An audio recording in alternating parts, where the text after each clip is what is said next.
Welcome to the Politics Guys, a place for bipartisan, rational, and civil debate on American politics and policy. I'm Michael Baranowski, a political scientist at Northern Kentucky University. With me today is my regular co-host, Cleveland area attorney and Republican factotum, Jay Carson. Good morning, Mike. Morning, Jay. How are you this morning?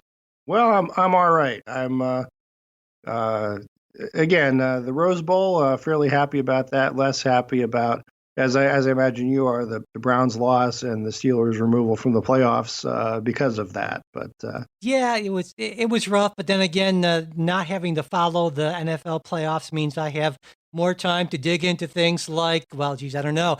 It's a choice between watching food teams I policy. hate in the playoffs and the government shutdown. So I guess we'll just have to talk about more about the government shutdown, which of course, hey, we're on. I think it's day 14, isn't it?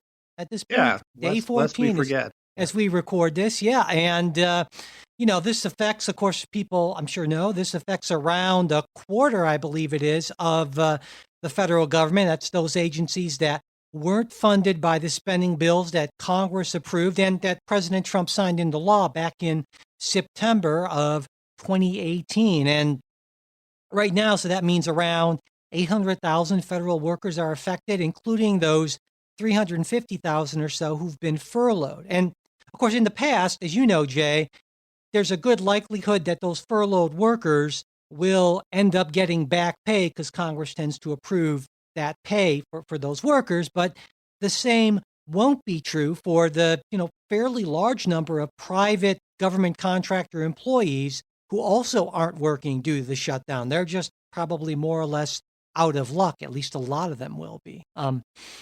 Now, of course, the issue is, as everyone knows, border security, specifically that $5 billion that President Trump is demanding for construction of a border wall. And he's been pretty clear saying there's not going to be any deal without it. But House Democrats have been equally adamant that they won't include border wall funding. Nancy Pelosi fairly bluntly put it, saying, no. How many more times can we say no? Nothing for the wall. There you go. And of course, as one of their first acts in the majority, House Democrats passed legislation that would fund everything but the Department of Homeland Security. And they based the funding bills for that on previous bipartisan legislation that had been agreed upon in the last Senate. And alongside this, they passed a continuing resolution that would fund DHS while negotiations over wall funding continued. But it's pretty clear that that's something of a non-starter, at least at this point, right? Because Senate Majority Leader Mitch McConnell has made it clear that his chamber isn't going to consider anything that President Trump won't sign. And President Trump appears to have very little interest in going along with these House measures that were recently passed. And I'm presuming because he feels that he's either winning or will win the shutdown, and that this kind of continued pressure is going to cause the Democrats to essentially blink first and give him what he wants. And, his comment just yesterday about the shutdown lasting months or even years. Now, obviously, that's the years part, especially typical kind of ridiculous Trump hyperbole. But I think it does clearly point to the fact that this could go on for, a while longer. So I think that kind of brings us up to date as to where we are. So, Jay, I guess first off, I was curious, what do you think about the House Democrats' proposals before we get into how you see this playing off, what they've actually done legislatively? Well, I think they're making a mistake actually with the absolutely no funding for a wall. Now again, we're into semantics a little bit. I mean, Well, uh, but before we get into that, and I think that's an important point, and maybe obviously the key thing. But in terms of keeping the government going, it seems like this is the case I would make is that what they did essentially, what they passed essentially, is things that again a majority of the Senate agreed to in the last session, and they're basically saying, well, okay, let's keep on talking about this, but while we're doing it, let's make sure the government keeps on running. And I'm wondering what you think about that approach to dealing with this on an ongoing basis. um, I think if the Republicans and Trump were to agree to that, it would lose a lot of leverage. Sure. Um, what would happen is then, okay, yes, we'll discuss it, we'll discuss it, we'll discuss it. But the default is a Pelosi win on that. The thing gets discussed and discussed, and we're a couple years down the road, and there is no funding. And the Democrats have essentially stopped a wall or a fence or a gate or whatever you want to call it. Um, so I don't expect Republicans to buy into that. Now, if you were to have you could have alternate proposals, right? Where you have something like that of okay, we'll fund it for a set period of time, but here's a sunset, and we have to get this done by this time, or we have another shutdown. That kicks the can a little bit, but it still gives you some sort of a definitive look. We're working towards something, Sure. and it's not just an indefinite.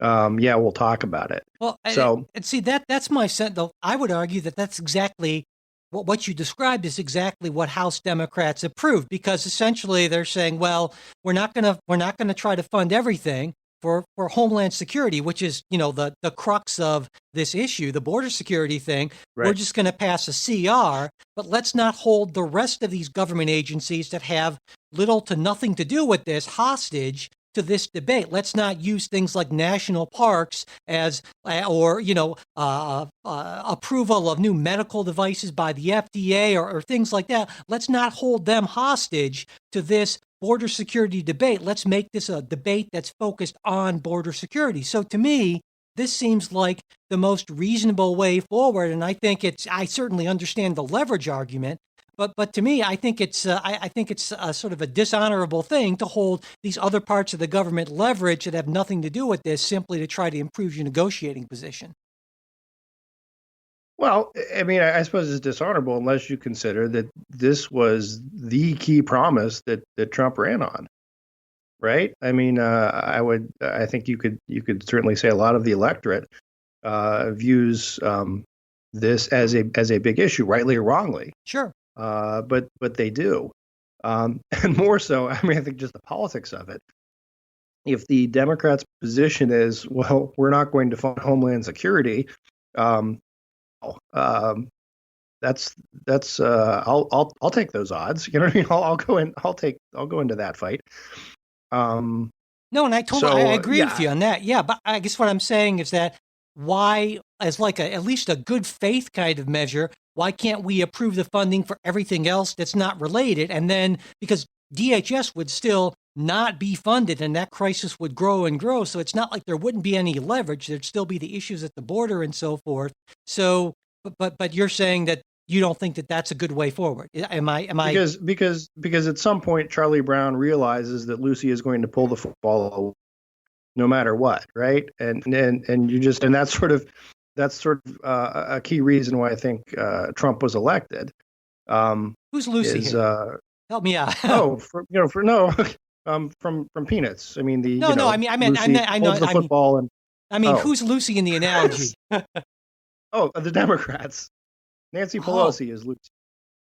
interesting. Okay. Well, see, Yes, Nancy I would Pelosi disagree with the sets up the analogy. football and says, "Look, if you agree with me, look, I promise we will negotiate in good faith. We're not going to just pull this football away from you." And Charlie Brown says, "Oh, okay, well, let's do that, and you can see what comes next." Gotcha. Okay, I get the analogy. I think it's entirely a non an apt analogy, but I do get it. All right. So let's talk a little bit more about then the policy aspects of this. What would you like to see? What do you think makes the most sense in terms of policy? Putting the strategic elements Sure. aside for a minute, what would you like to see in terms of policy on this?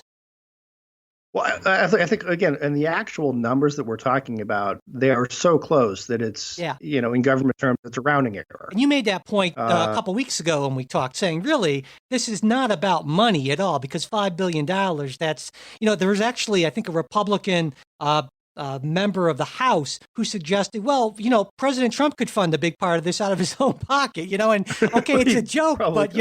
in a way, but anyway, go ahead. I just wanted to point that out. But no, so the numbers we're talking about, and I think that is going to, if the Republicans play it right, out on the public at some point, they'll look, Trump's asked for 5 billion, Democrats were at 1.5. Supposedly, there was another White House counteroffer that was somewhere in between That Trump five and disavowed, yeah, that Pence made, and he yeah. said, and Trump said, no, Um, no, no, I don't, yeah. but regardless, I mean, there's space there. The difficulty is again Democrats being seen as giving Trump a win on something that could be called a wall. Trump has even sort of walked back. Well, it doesn't have to be a wall because these sort of kind of things or so like I said, that the semantics I think are a little bit important, and it might be more a way of working at finding a way that Trump can call it a wall, but the Democrats can call it something else. Um, but the other big policy piece, and this is the card that Trump hasn't played yet, and I don't know whether he will or not, would be a DACA for wall deal, right? Yes, yes. And I think if we're in the context of government shutdown, and Trump says, "Look, you give me 5 billion, and or even 4.5 billion or whatever it is, I'll give you DACA, and we reopen the government." Democrats, I think, would be really in a tough position to not take that deal in some way, shape, or form. Um, Now, I think the question is, would Trump essentially sell DACA for 5 billion? Yeah. You know what I mean? Yeah. That No. that Yeah. it, I know. I to me, totally agree with you on this. Actually, this is exactly the solution I'd like to see. In fact, it would be interesting to me to see what would happen if the Democrats said, you know what, we won't just give you 5 billion, we'll give you 10 billion for border wall construction and enhancement if it is accompanied by comprehensive immigration reform, not just DACA, but also more funding for immigration judges, more funding for facilities to handle these people coming in seeking asylum, expanding E-Verify, all that stuff, wrap it all up into a huge program. There would be, I think, this would actually be the sort of thing that President Trump could possibly go for, though people like Stephen Miller, his top, domestic policy person, would probably be very uncomfortable about that. There'd be a lot of House and Senate Republicans who would be put in some awkward positions about this. But I think I would love to see that kind of proposal, because to me, from a policy standpoint, not a partisan standpoint, that to me is what makes the most sense. Of course, I would say, of course, we could use $5 billion to enhance border security in terms of walls. But to me, the greater need isn't that, but it's billions and billions more than that to take care of our processes, which I think are fundamentally broken. yeah. Well, I don't know that they would make that offer just on the process, because and I think Trump wouldn't blink on spending money, right? I mean, he's not No, typically, he's I mean, not. really a Yeah, fiscal conservative. So there wouldn't be. I think you'd have some pushback depending on what the number was. But even so, in terms of federal budget expenditures, those kind of numbers that we're talking about aren't break the bank kind of numbers. Um, but I don't know. I don't see the Democrats making that offer. no, no, I don't either. I just don't. So I would be very surprised if they did. I'm a little surprised Trump hasn't made it yet, and I think he just might be biding his time. The reason I think he's given is that, look, the case is still technically in court, and if you remember the way this has played out is you've had one court that is at least one court that has said that what Obama did was unconstitutional, but sort of held in abeyance any injunction yeah, getting rid of the DACA program. And then Trump sort of said, I'm not going to continue to follow it at some point, but hasn't really followed through on that yet. So that case will eventually go to the Supreme Court, and I believe there may have been another court that said went the other way, which would set up for a Supreme Court. But so I think they're sort of circling each other, and there's that court thing where there's risk on both sides. yeah. And Um, but then, of course, the one element we haven't really talked about a whole lot is the Senate side, where Mitch McConnell, once again proving that he's a reprehensible human being, basically has just said, you know what, this has nothing to do with the Senate. We're just going to kind of wait around and see what happens, because, of course, Mitch McConnell has never wanted to put himself at never wanted to expend any political capital. Mitch McConnell's strictly a creature of power and control, and if he has anything that he actually cares about aside from that, I've never seen any sort of sign of it. I mean, there are many ways in which I actually respect Donald Trump more than I respect Mitch McConnell, which is saying quite a lot. So, Wow. yeah, I think Mitch McConnell is just a horrendous human being because he just plays the system to try to gain power. To what end? I think for Mitch McConnell, power is its own end, and Donald Trump is just sort of a psychologically damaged person. But Mitch McConnell, I don't like to throw around the term bad or evil, but if I were going to use it, it would be for someone like Mitch McConnell, actually, because I just think he's just a horrific human being. But anyway, the Senate. My point is here, getting off my soapbox, my anti-McConnell soapbox, that the Senate could do something here too, and the Republicans could in the Senate could propose something. But it's pretty clear that McConnell just wants to keep himself clean of this and doesn't want to force anything. He just wants to wait and see what happens because hey, that's Mitch McConnell's that's his thing. Well, I don't share your antipathy for Mitch McConnell. I wouldn't say he's my favorite Republican, but I don't think he's quite as evil as you see. And I get it from a um, strategic standpoint. Why would he wade into this at this point? I think he's got a good argument, and it's a constitutional argument. I mean, spending bills have to start in the House. Um, that said, I would be surprised if there weren't sort of back channel discussions between senators and members of the House Yeah, at some I'm point, sure. right? Yeah. So So I mean, McConnell can maintain the official. This is the position of the Senate that I'm not bringing anything on the floor. I'm not pushing anything. But if someone comes to him with a proposal, a compromise, and at that point he can move forward with it. But I mean, look, it's one of these constitutional quirks that we have that spending bills have to start in the House. So yeah, yeah. But of course, well, that's a very good point. But of course, it's very convenient for Mitch McConnell, and certainly he could be taking a more active role. But tactically, that would just not make a lot of sense. And Mitch McConnell may be many things, and a lot of them are bad. But certainly, he is a savvy tactician. I think that's fair to say, without a doubt. So how do you see all this playing out? I mean, obviously, neither you or I think this is going to last years. Even President Trump, to be fair, that quote was kind of taken. The media's been taking that out of context. He said he doesn't think that's going to happen. I mean, what do you see? Do you have any predictions as to the end game of this? well, I think one would be sort of the easy fix where, like you said, they come up with some sort of interim compromise and agree to keep talking about other border security issues and DACA issues. And this is sort of a prelude to some grand bargain down the road. I don't know that there's a grand bargain in the offing, and just because, look, if I'm Democrats, I don't want this issue to go away, right?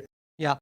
And quite honestly, if you look back, there was essentially a DACA deal. There was sort of this deal was proposed in 2008, and it was Barack Obama who ended up scuttling it, where Republicans were ready to agree to DACA in exchange for some border security, and the Democrats didn't want it because they wanted to run on the issue. So I don't think you get a grand bargain. I could be wrong. I mean, unless Trump really forces it, Right. he puts it out there, and then they're in such a really a tough position to say, look, you had DACA and you walked away.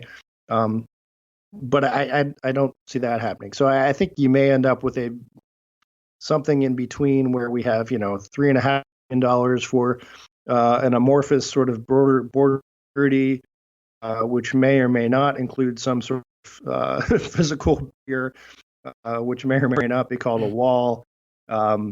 That both sides can sort of save face and say, okay, well, we got something and we'll continue to fight. And in the meantime, the government reopens. Yeah. I would be willing to say to agree that would be the most likely outcome if we had a normal president or even a close to normal president. But I normally I'm the one who's willing to just make these big predictions, right, Jay? But Right.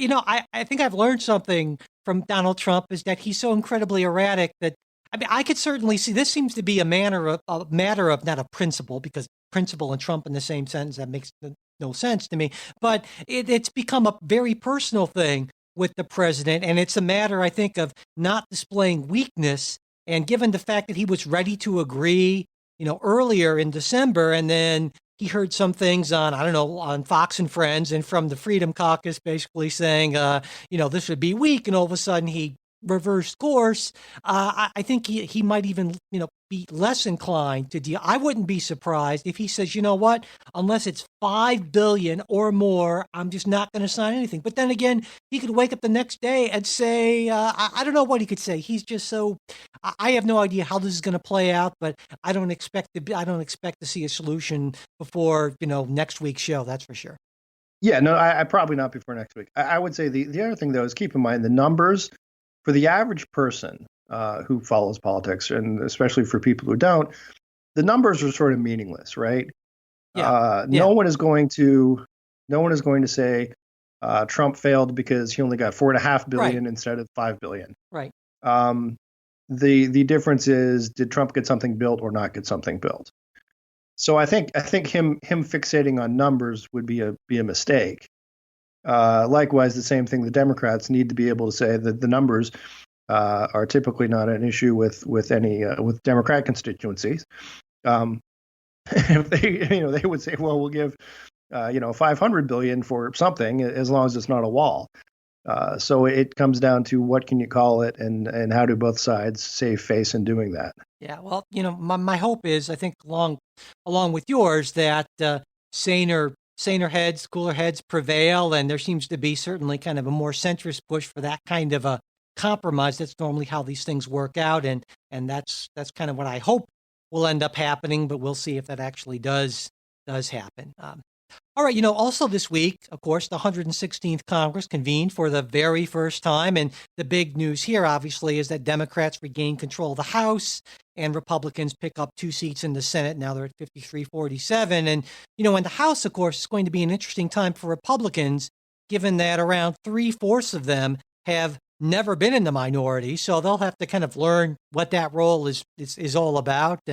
And also, of course, there are a record number of women in Congress, 102 in the House, 25 in the Senate, and that's just about 1/4 of the entire Congress, though that number skews very heavily Democratic. Around 90% of the female members of Congress are Democrats. But really that's a big change throughout, even recent history. To give you a sense of that, when Nancy Pelosi first came to Congress in 1987, there were only 23 total female members of Congress. So that's that's kind of a big deal, I would certainly say. And Jay, before we get to some of what Congress did this week, our expectations, our predictions, you talked about this before, but just kind of briefly, what do you think about this record number of women, and Democratic women in particular? Do you think this is going to change anything, good thing, bad thing, or doesn't really make a difference either way?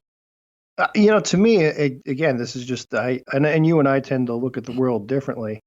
I don't think it changes much, right? I mean, I think the problems that we face are the same problems that we faced before. I don't know that I'm not a big believer in the idea that someone has some special insight or special gifts or special powers because they're of this gender or that gender or this race or that race.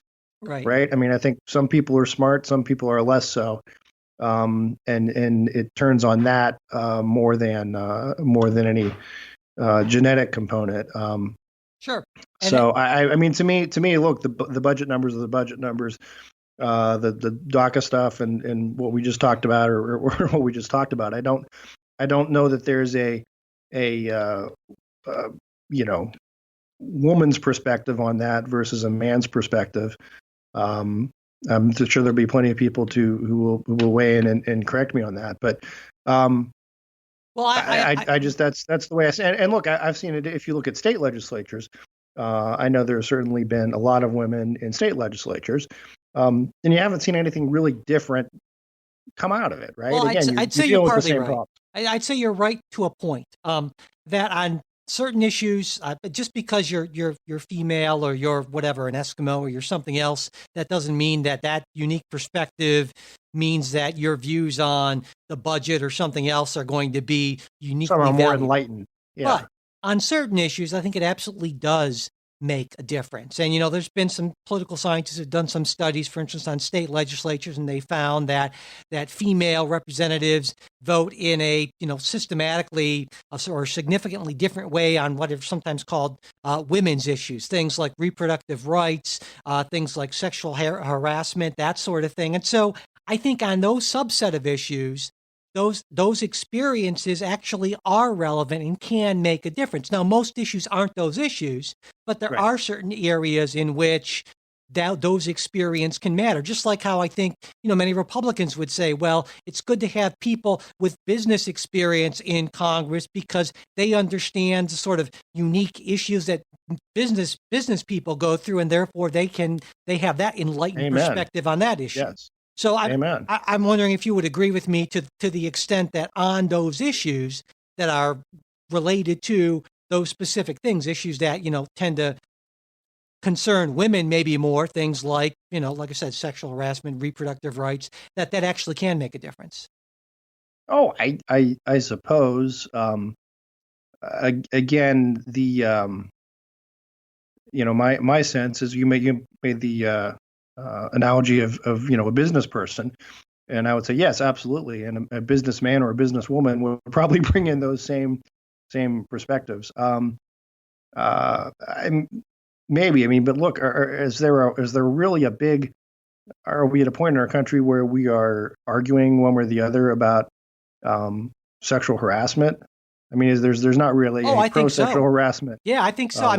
Absolutely. I think we're arguing about it in the sense that not in the sense that actually physically harassing somebody or forcing yourself physically on somebody is wrong. I mean, I think that's already pretty much prohibited by state laws and federal laws. But it's things that are much less sort of in the margins that I think we're absolutely arguing on. What does it mean to create a hostile work environment, that sort of thing? Is it okay to make certain remarks to somebody and so forth? And so absolutely, I think there are plenty of people on the right who'd say, oh, that's just being politically correct, whereas there are plenty of people on the left who would say no, and the reason you don't understand that is because of your white male privilege, that sort of thing. And these are obviously issues I should point out, and this is kind of a plug that you and I talked about in our recent policy show on racism and sexism, right? So, yeah.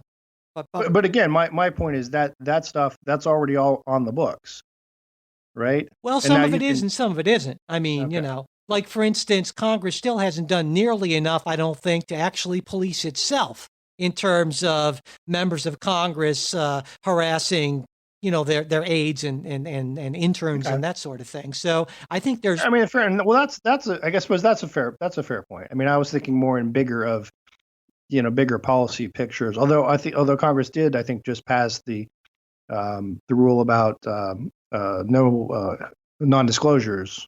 Right. They moved forward in this very grudgingly, I think, in many ways. But still, obviously, 3/4 of Congress is still male, and I think that's going to change. But 100% of them are politicians, and I think that's.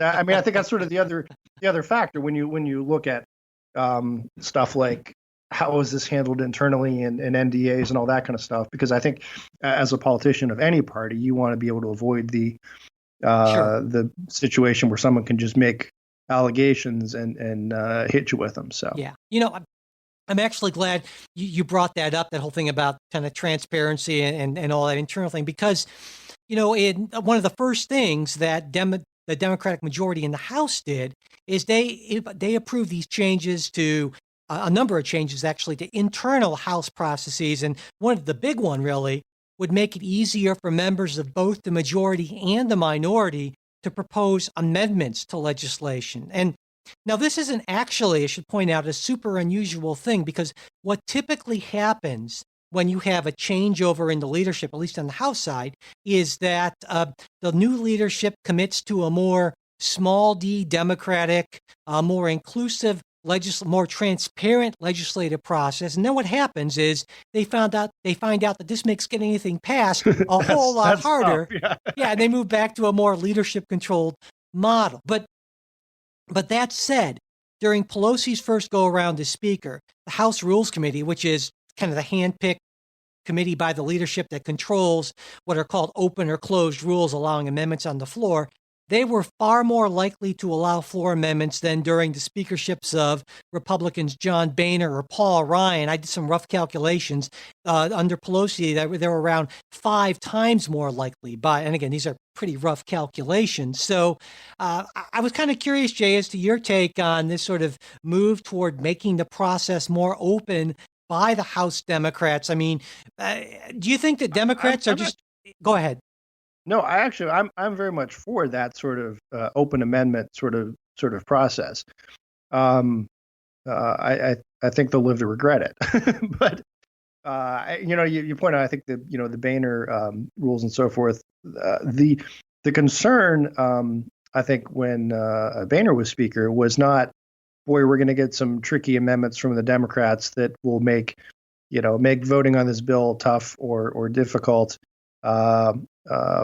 I think their concern was amendments from the Freedom Caucus. In part, yeah, absolutely. That was the bigger concern was amendments from their own party.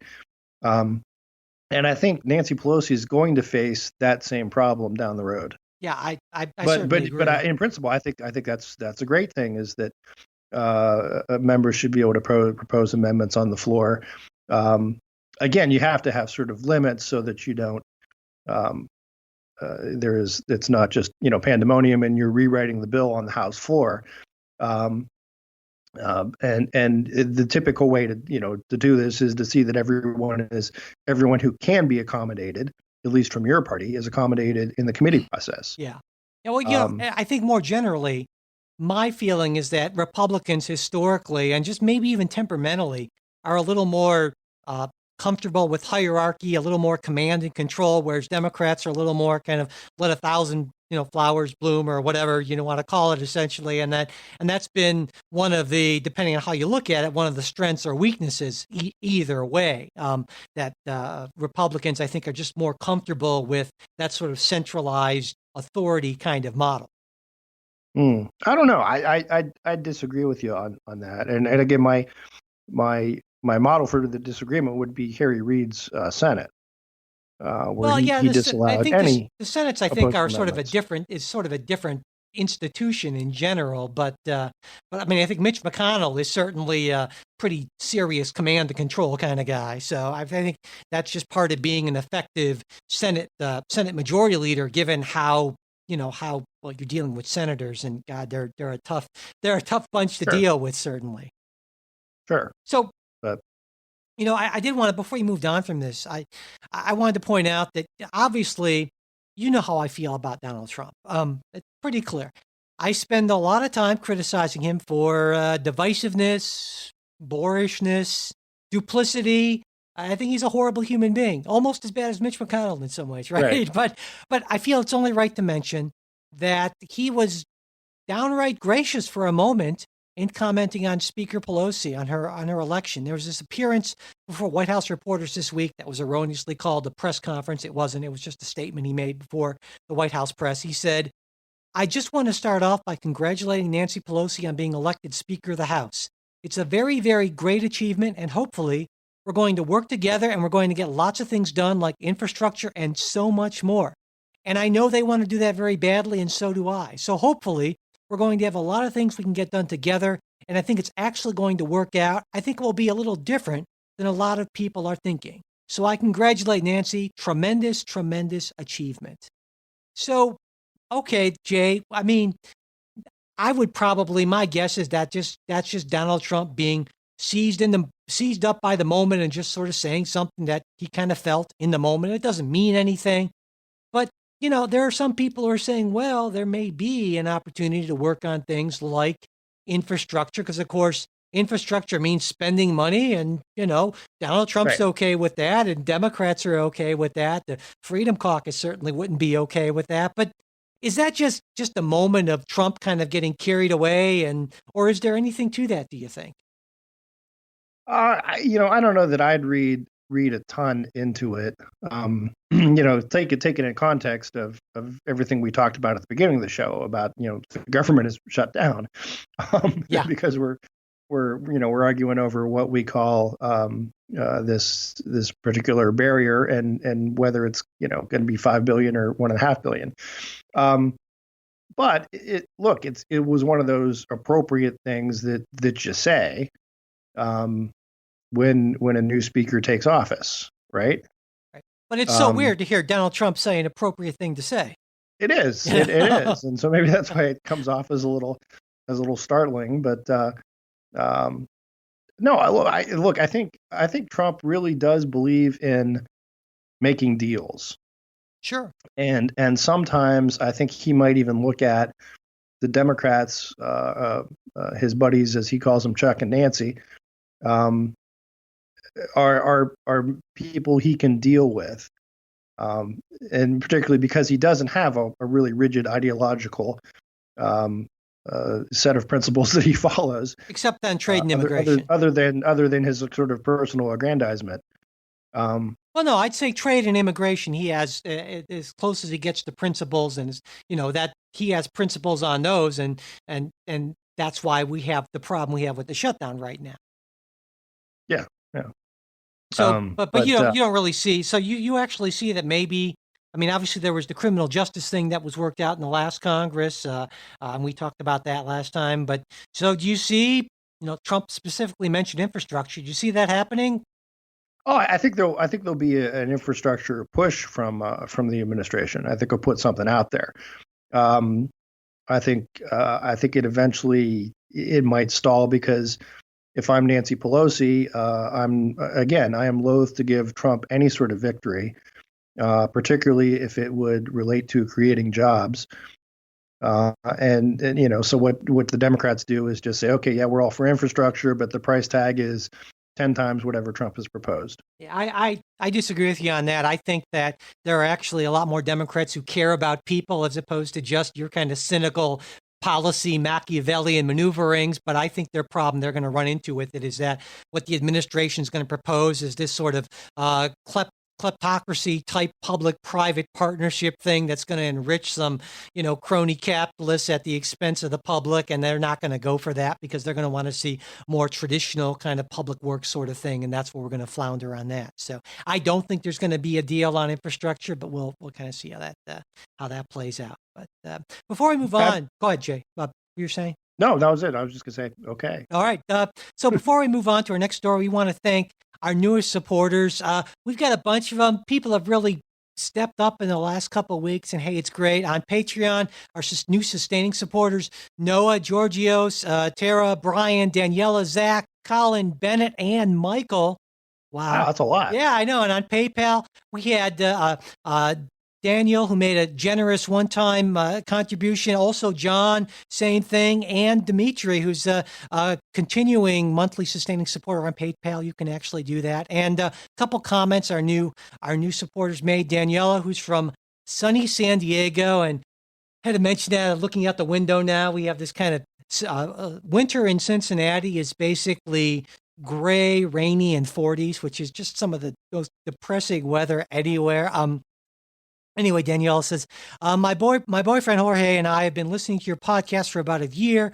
Back when you had the instrumental theme song, it was great. A lot of people like that. A lot of people just felt it was too kind of low key. I don't know. Sometimes I still think about it. Anyway, she says, we listen to your podcast on a long car ride to LA and spend the whole drive debating your topics and analyzing your arguments. I graduated from undergrad about a year and a half ago and considered myself fiercely liberal, but living outside the college bubble has pushed me toward the center. I tend to agree with Mike 9 out of 10 times, but Jay has some good points once in a while. Yeah, that's kind of how I feel about it, Danielle, actually. Well, I appreciate that. She said, I became a Patreon supporter for access to Mike's content on American politics and to hear you two debate racism and sexism, which we recently did. I really enjoy your show. Happy holidays. Thanks so much, Danielle. Thank you. Yep. Noah had this to say. Thank you for this wonderful service. I've been listening for about a year now, but only recently acquired the means to properly support you on Patreon. I love hearing the discussions you have with Jay regarding the state of American politics. You guys make a great team, and I hope the podcast continues to air for years to come. Side note, I'm currently working on an essay collection that was inspired by your podcast. I look forward. Yeah, I know we inspired somebody. Isn't that cool? And he says, I'd look forward to its publication. If either you or Jay is ever interested in learning more, I'd be happy to send the first issue. So definitely, Noah, I think that would That'd be be great awesome. to see. Yeah, absolutely. And then finally, Zach writes, I've been a listener for a few months, but was finally motivated to support not by your clever incentives, though those did help a bit, but by the disappointing listener comments I've heard featured on your show.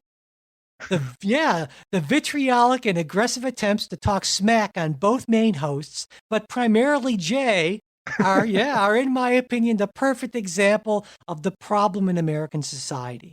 The inability to even listen to an opposing view without trying to discredit is why we need a show like yours. Keep being who you are, Jay. We appreciate you. So that was my Oh, favorite thank you. comment. That means a lot. Yeah. Yeah, Jay, Sometimes it's rough sledding getting through all the listener mail, but Jay, you do. I will continue on. Jay does get a lot of we have our people who have their issues with Jay, and so whenever there's a listener who writes in who's sort of a not even necessarily Team Jay, but a Jay supporter, I definitely like to highlight that. Those are some of my favorite.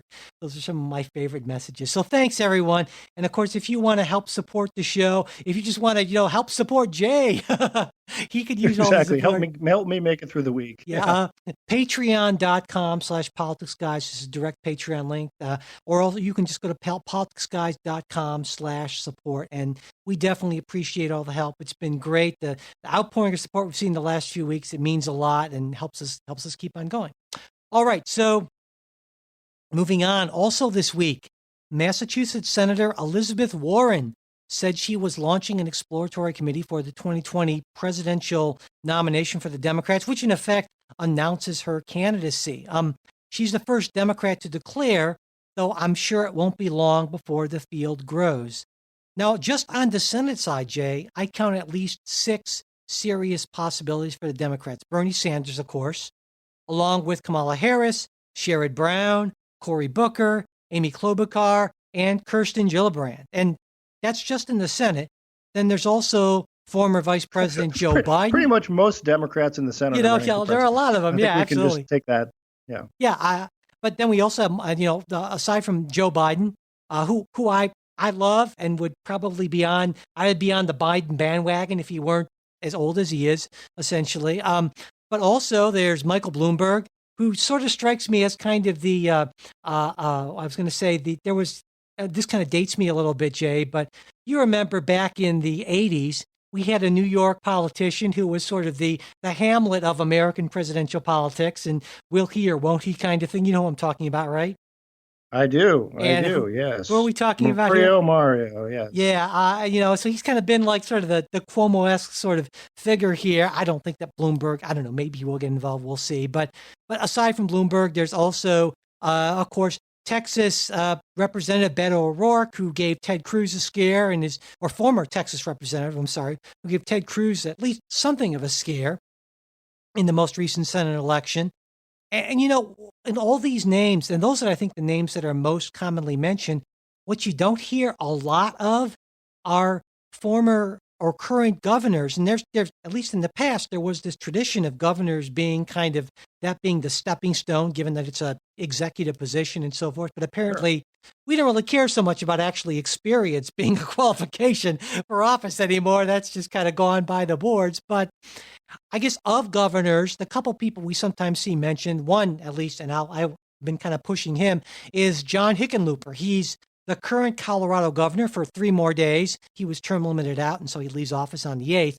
I am on the Hickenlooper bandwagon. I think he would be a great candidate, but there you go.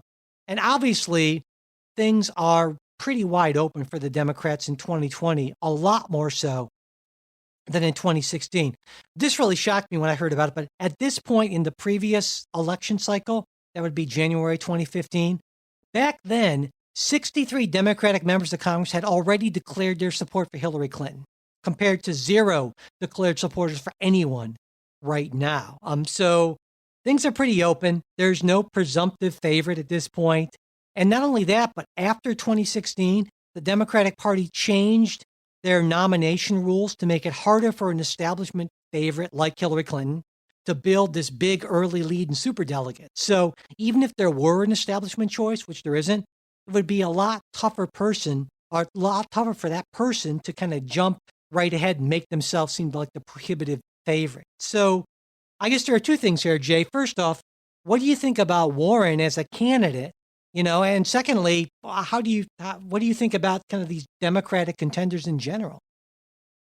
Well, one name that you didn't mention, of course, is Hillary Clinton.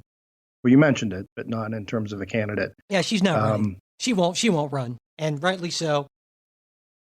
I disagree. Okay, well, you're wrong on that. Wait, I will say you're wrong on that because I think there's really no great indication, and I think that she has accepted the fact. The indication is she's Hillary Clinton.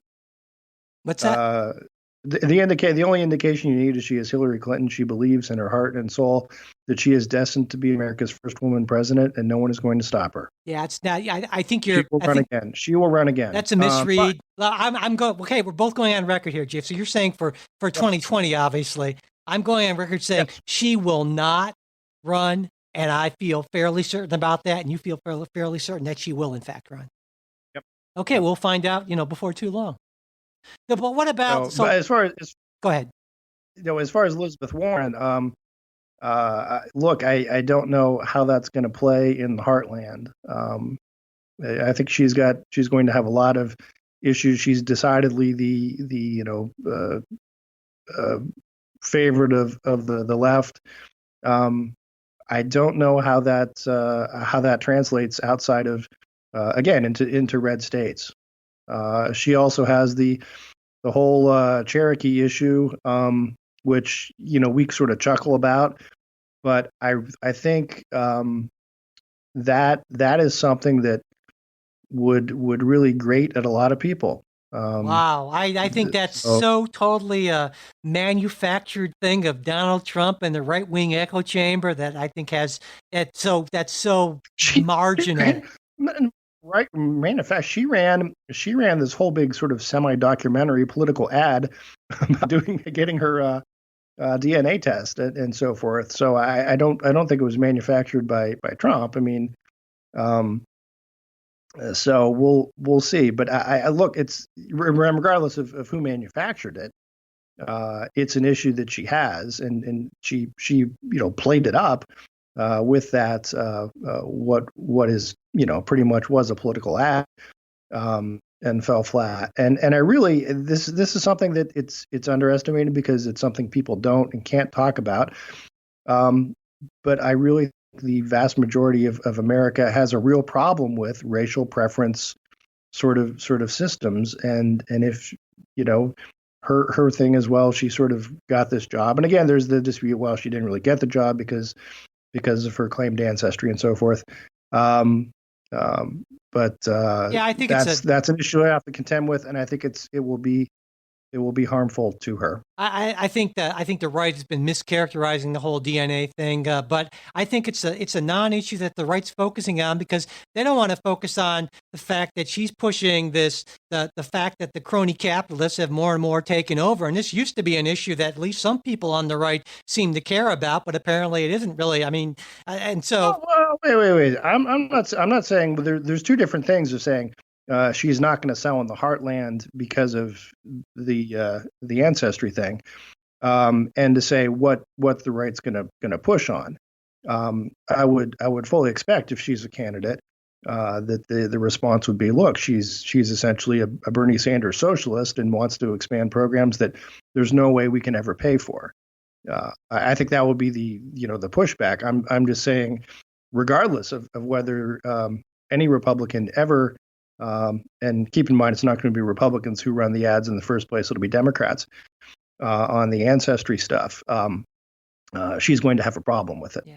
I think. Well, we'll see because obviously this is gonna play out since she's a candidate. We'll see, but I think you're greatly misreading the Native American thing. But one of us is going to be right on this, so we'll see about that. But you contributed to a book called Pow Wow Chow. Yep. Absolutely. So, like I said, which if you want something really actually hilarious to read, go to Amazon and look up Pow Wow Chow and read the reviews, which are awesome. I'm sure they are. But again, I think this is certainly a huge issue for a small subset of people who would never vote for Elizabeth Warren or any Democrat in the first place. And so I think that's just this is essentially a non-issue for most voters. But we will see. What any thoughts on any of the other potential candidates, Jay, on the Democratic side? Well, there's also been some rumblings, some anti-Sanders rumblings discussing about did was the Sanders campaign sort of a hostile work environment, as we talked about earlier. There were allegations that it was a very male-centric thing, that women were not treated properly. And again, this is not to say a Me Too type situation, harassment, but it was just not a woman-friendly environment, is essentially how the allegations go. And Bernie's response was, "Hey, look, don't blame me. I was out campaigning. I can't keep track of all this stuff." There may be some pushback there when you consider, look, the Democratic primary voter is far more liberal than the conventional November voter. These little things are going to make a difference. And if the word is Bernie isn't woman friendly, that's going to hurt him. So, anything remotely positive to say about any of the Democratic candidates, Jay? I would agree with you. Hickenlooper is the least bad. Okay. And no, what? I look because again, you would look as him on him as he is a sort of a moderate, certainly compared to Warren Sanders and Cory Booker, Kamala Harris, and so forth.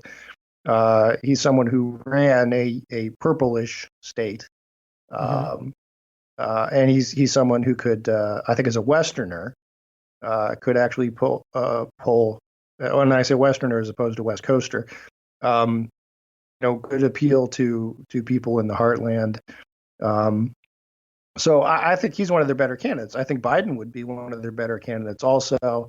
But I don't know that Biden's going to run. And Hickenlooper's got that, that sort of back history that he hasn't been a lifelong politician. It was this, I believe he was I think was a geologist, and he ended up losing his job, and then he founded a brew pub, and that grew huge, and he got a ton of money from that, and ended up running for mayor and then governor and so forth. So that's the kind of story that's sort of a very sort of centrist type of thing with a lot of appeal for that, certainly. Though he would certainly have some critique on the left of the party, given that he doesn't kind of share a lot of the progressive agenda there. So, I also wanted to talk a little bit on the Republican side. Now, obviously, Donald Trump is the presumptive nominee, though there are some rumbles that he might face a challenge. And one person whose name often comes up is Mitt Romney, the new senator from Utah, former Massachusetts governor, 2012 Republican presidential nominee. And, there's kind of this sort of, will there be a draft Romney kind of campaign and that sort of thing? And I should point out that this isn't an entirely unusual thing. 1976, Ronald Reagan challenged Gerald Ford, the incumbent. 1980, Ted Kennedy challenges Jimmy Carter. 1992, Pat Buchanan challenges George W. Bush. So, I mean, these things have happened in, not all that distant history. What do you think, Jay? Is Romney or anyone else going to even seriously consider a challenge to Donald Trump? I don't know that they consider another person that I wonder about is John Kasich, who continues to, sort of raise money and go around, hitting the talk show circuit and so forth, and talking about, options and working together and so forth. Romney's statements last week were, to me, goofy, where he sort of this out of the blue, launched an attack at the president. On basically on character issues. And look, there's plenty to talk about there, but there's also going to be plenty of time to talk about it. Which I think is why some people are saying, well, why else would he do that? Yeah. There seems to be no logical reason to do that unless he's sort of kind of throwing it out there as a trial balloon, seeing the kind of response, and kind of that could be possibly the first step toward kind of a draft Romney movement that he and his people would be sort of orchestrating behind the scenes to a certain extent. Yeah, and that's my sense of what it is a trial balloon. I don't know that he's in it to run necessarily, but I think there are people who are positioning themselves just in case, right? I Yeah, mean, sure. you know, Yeah, absolutely. because again, with Trump, anything can happen. Literally anything can happen. Yeah, So I think that's the thing is there are a couple people who are just want to put themselves in a place where they are prepared yeah. to step up if something does happen, but that doesn't necessarily mean that they're going to mount a challenge, um, absent Yeah, some extraordinary circumstances. yeah. I think especially because I mean, who knows what's going to happen with impeachment and all that. And just recently, just before we aired, there was news that the Mueller grand jury was extended for another 6 months, so that could go on a little further. And I mean, who knows what we're going to see with that? You and I haven't talked a lot about that because we're kind of waiting, for the end game of that. But I think you're Waiting, Bob. yeah, but I think you're right. The smart thing to do if you think you'd be a good president, and that's a lot of people, obviously, that you kind of keep your powder dry and prepare as best you can just in case Donald Trump self-destructs, because we haven't seen how Donald Trump is going to react to all these investigations. And I mean, to this point, he's been dealing with a quote unquote friendly Congress to a certain extent. So what could happen? Who knows what could happen? So I think you're right that it. Well, the other thing though that I think where Romney made a mistake is Trump still enjoys a fairly, actually really high approval rating among the Republican Party, more so than he did, I think, back when he was elected.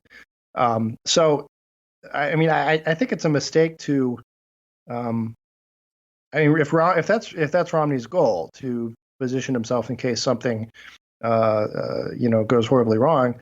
I don't think the first move is to take a shot at Trump, right? Or at least not that directly.